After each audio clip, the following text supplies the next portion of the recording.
Nakon dugo vremena vi ponovo ulazite u ring, niti mjesec dana nas dijeli od jednog povijesnog meča. Kako se osjećate?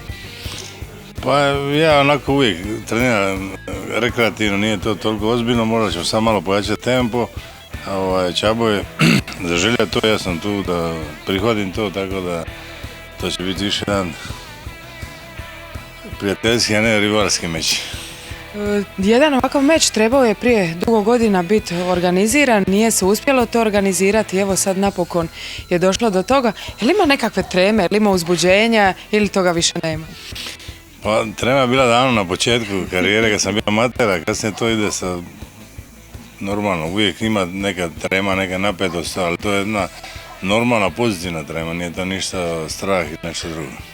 Znamo da vaš sportski put nije bio nimalo lak, kako ste došli u kamp Toma Herinka davno, gdje ste radili sve i svašta kako bi mogli trenirati. Jel se to uopće može spomenuti, jel se može uopće komparirati sa današnjim momcima koji ulaze u sport ili su to bila neka druga vremena, neki drugi načini? Pa to je bio početak jer ja sam tada došao u Amsterdam, sam pročitao negdje da je Tom Herink najbolji trener na svijetu. I onda sam počeo trenirati tamo kod njega, spavao bih u ringu, tako da ujutro bi čistio dvoranu, trenirao i morao sam dokazati. Jer Holanđani su bili najbolji tada na svijetu, ja sam imao 13 mečeva, 13 pobjeda sa nokautom i da sam izgubio jedan meč, to je vratilo unatrag 5-6 godina. Tako sam na primjer izgubio u Americi od Dom Wilsona, trenirao me 4 godine, puno da dođem u šansu da se borim za prvaka svijeta. Danas je to nešto drugačije. Mislite da je današnjim sportašima lakše nego što je bilo vama? Sigurno da je lakše. Mi smo prvi probivali taj put i mukotrpno trenirali u nikakvim uvjetima. Tako. Kako izgledaju danas vaši treninzi? Koliko su oni učestali, koliko su naporni? Pa ja sam svaki dan napravljen trening ili u Sana Marijanu ili napravljen trening u teretani, u dvorani, ne tako intenzivno, tako jako, čisto više rekreativan način treninga. Nego ozbiljan na kraju krajeva i godine su tu, jel? Evo vas u Trilju, davno niste bili ni ovdje, šta vam se čini od kampa? On je ponovo uređen. Ne, drago mi je, jasno i mislim da bi to od svakih šampion trebao imati. Ja sam imao u Zagrebu veliku dvoranu i međutim ja sam se povukao iz nekih drugih razloga sa svojom obitelji natrag u Solin i ima na Hajdukovom stadionu također dvoranu koja je uređena, u stvari dvije dvorane jedne do druge, tako da praktički sam doseljavao se godinu dana, preseljavao stvari, sad prodajem stan i bio sam zauzet, imao sam neku nesreću, slomio sam nogu pa sam dobio bolničku bakteriju da me to zaustavilo na godinu dana. Međutim sad opet osjećam dobro, normalno. Nekada gledam neke borce koji su mlađi, koji jasno su u većoj snazi i kondiciji, mislim da bi mogao s njima se boriti da uđe srce, ali vrijeme čini svoje.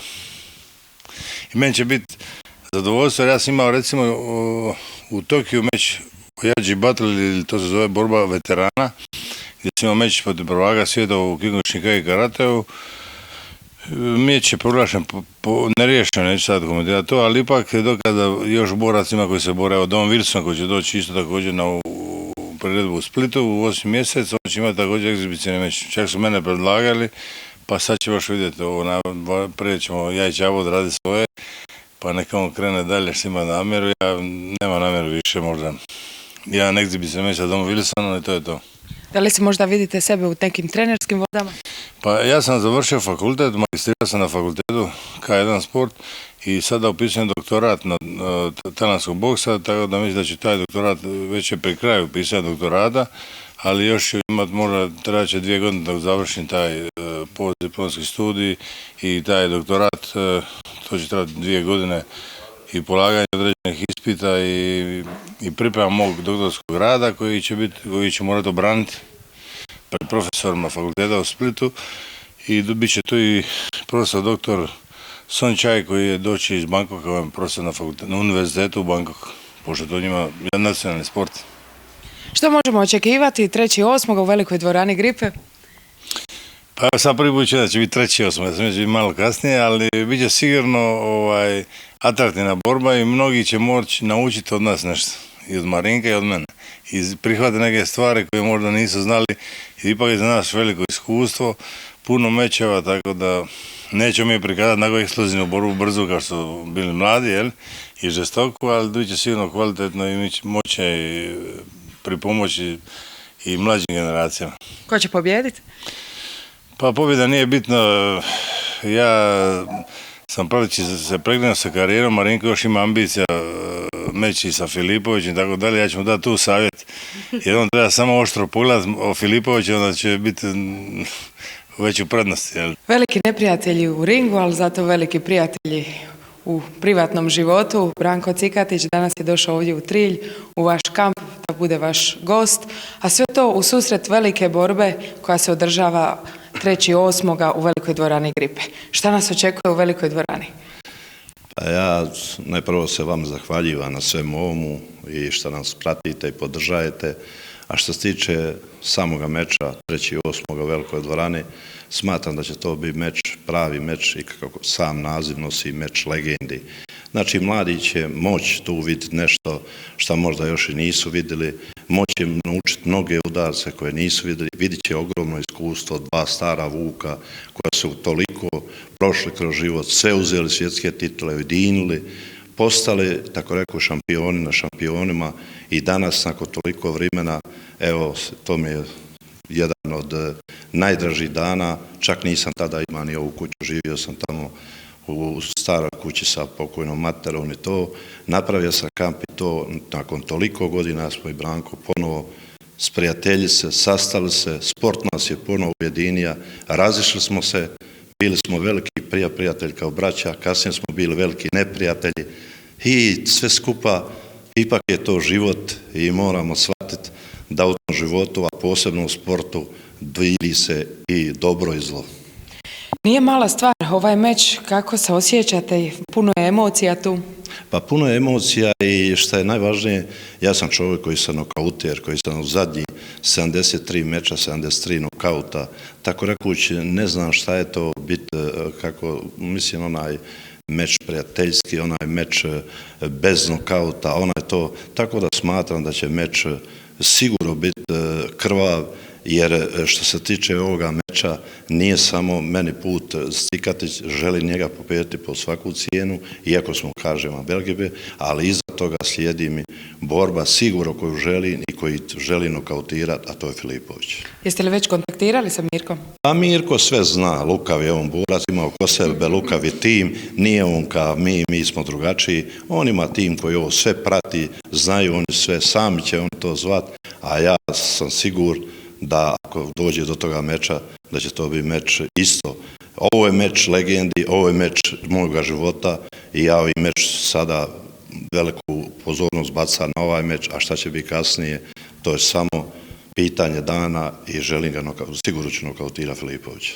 Do meča nas dijeli niti mjesec dana, jeste se počeli pripremati, kako izgledaju treninzi? Pa znate šta, ja se spremam stalno, ne može se rećemo spremati sada za mjesec, 2 dana, ja se treniram, tako rekuć, ima već godina i godina, svaki dan, a sad sam možda pojača 2 puta na dan i meč je po pravilima K1, znači 3 runde i smatram da to mogu odraditi vrlo lako.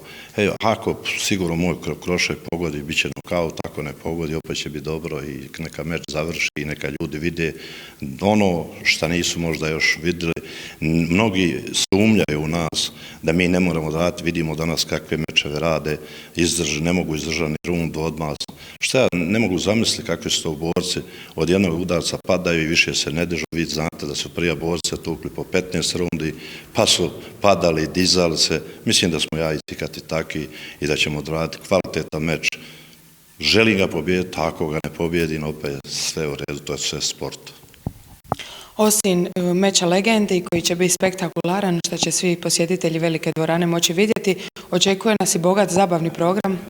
Pa tu je zabavni program koji su sigurno moji prijatelji, počeš, kojima sam i ja puno pružio, kao Tomsu, kao Mate Bulić, kao Ivo Amulić, kao Vuco, kao Joe Gitara, kao Kjero. Mislim, to je toliko tih prijatelja, ne mogu i Ivo, Pero Panković, pa mislim, ne znam ni sam koliko ti žele da budu.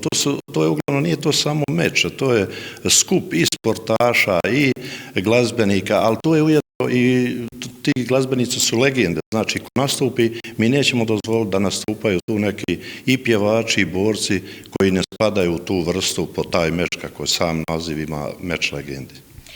Čuli smo od Branka, neka velika i svjetska imena će prisustovati. Pa sigurno, Branko je tu još s njima u kontaktu stalno i sad vidimo da najavljuju dolazak, veliki dolazak se i s moje strane dolazi Bruno Vezentini, dolazi iz Rusije, poznati njihov trener, kad zato dolazi, tako reku cijeli svit sportaša će se skupiti na jednom mjestu, a Split je valjda to i zaslužio, i Cetinska krajina, pa to je povodom i Alke, i Alkarskih dana, tako da imamo sve tu. Mene je strah da će velika dvorana biti mala. Pa mislim sigurno da će biti puna isti tren kada karte krenu. Ja sam nadam da će isti tren biti rasprodate. Zato i smatram da treba razmisliti dobro koga već pozva, komu sve obezbijedi da ne bi ljudi bilo koji bi ostali bez karata. Nismo rekli u koliko sati je to? Pa to je u 9 sati na večer, znači 3.8. u 9 na večer. To je sutra je Alka, Kostro, Lubuja, znači sve, tako rekuć, viteško, sve natjecanje, sve je u znaku borbi i tako rekuć rata.